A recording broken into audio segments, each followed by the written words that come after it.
Next on Worcester News Tonight, a wrong-way crash kills 5 people on a Massachusetts highway. Some of the victims were college students in the Worcester area. Plus, flash flooding in Worcester. Cars stuck and businesses flooded.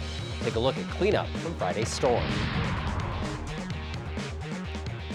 Good evening. Thanks for joining us. I'm Andy Madison. We begin tonight with a wrong-way crash, killing 5 people in Middleboro. 4 of them victims of college students. And tonight, we have learned they all went to school in the Worcester area.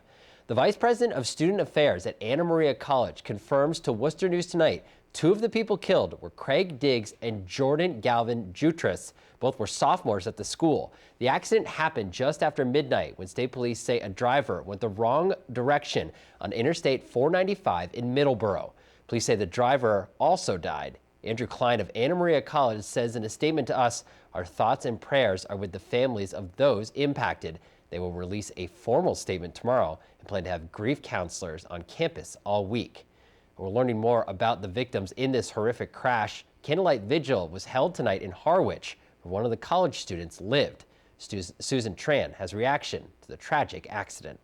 I'm gonna miss him so much. A community grieving holds a candlelight vigil and leaves messages for 3 cousins from the Cape killed in an overnight crash in Middleboro. My sweetest 3 cousins. He is our only child, and we're gonna miss him dearly. He's a good kid. He loved school.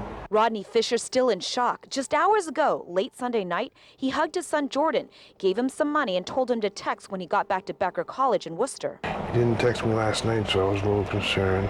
The car Jordan Fisher was in, now just a twisted mound of metal. He was with his college classmate in the car, along with his 2 cousins, Jordan Galvin and Craig Diggs, who was driving. State police say a 31-year-old woman going the wrong way on 495 collided with their car, killing all 5 people. He was well loved by everyone. Craig Diggs was a great kid, his dad says, a young man who was a friend to all. When you saw him, he had a smile on his face, and he knew how to touch everybody. Craig was dropping off his cousin Jordan Fisher and friend at Becker College, then heading back to Anna Maria College with his other cousin Jordan Galvin, where both are sophomores. They were, all 3 of them were just amazing. Amazing young men trying to make something happen. This is not real. Jordan Fisher just graduated from Monomoy Regional High, while his cousins Jordan Galvin and Craig graduated from Barnstable High School last year. Their death devastating for friends. I'll always miss you. And leaving their families overwhelmed by heartache. All of those kids were good kids. You know, I loved them all like my own sons. That was Susan Tran reporting. State police say the facts and circumstances of the crash are under investigation. Well, here in Worcester, some businesses and neighborhoods still cleaning up after Friday night's heavy rainfall. Several inches of rain fell Friday night, flooding many areas across Worcester County. Worcester seemed to get the worst of it. City officials were busy this weekend out surveying the damage. We had a number of our parks buildings that were impacted. Several of our fire trucks were impacted. So there were a number of city assets that also suffered damage as a result of this flooding. The subsurface damage is a lot more difficult to evaluate. You know, what happened to the drainage system? Obviously, it's surcharged. There was a lot of water. Are there any broken pipes that we haven't found yet? I'm sure that'll take, many weeks for us to really get a handle on that. The flash flooding also left some businesses without power. The storm damage is costing some in terms of weekend sales. Our Rosalind Flaherty reports.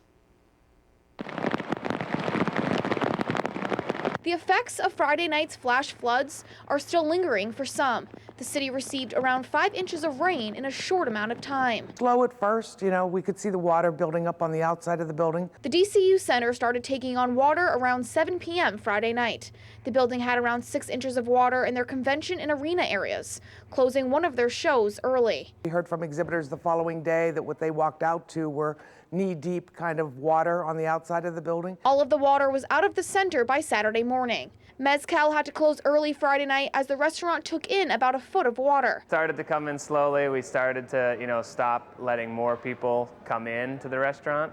But only, a few minutes later, we realized how bad it was and we had to get people out. The restaurant's executive director says they lost around $10,000 in sales and says they were able to clean the place and open later in the day on Saturday. Rick Randstrom says he was waist deep in water while rescuing and towing 6 cars from the floods. 6 was a lot of work. One of them I had to move 4 to get to the one I was trying to get. The Worcester Fire Department responded to more than 125 calls and rescued 24 people from their cars. My 30 years on the job, we've seen flooding in, like I said, the normal areas of the city that we expect, but nothing to that extent. Rosalind Flaherty, Worcester News Tonight. We checked with city officials about what impact the rainfall had on the drought. They said it only raised the reservoir levels 2% from 49% to 51%. Well, here in Worcester tonight, city leaders take a walk through a Worcester community tonight to learn about neighborhood issues. Mayor Joseph Petty, joined by Police Chief Steve Sargent and other city officials. They started out at East Middle School before making their way through Rice Square to chat with business owners and others in the Grafton Hill area. Met several residents, several business owners, and talking how the neighborhood's improving. They have no real complaints, and they had some water issues over the weekend, but on Friday night, but otherwise it's been pretty positive. Mayor Petty says he tries to schedule these walks before the winter months.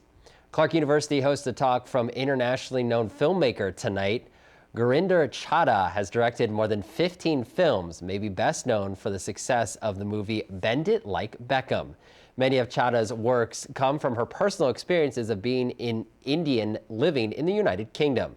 She joined a sociology professor from Clark for tonight's discussion.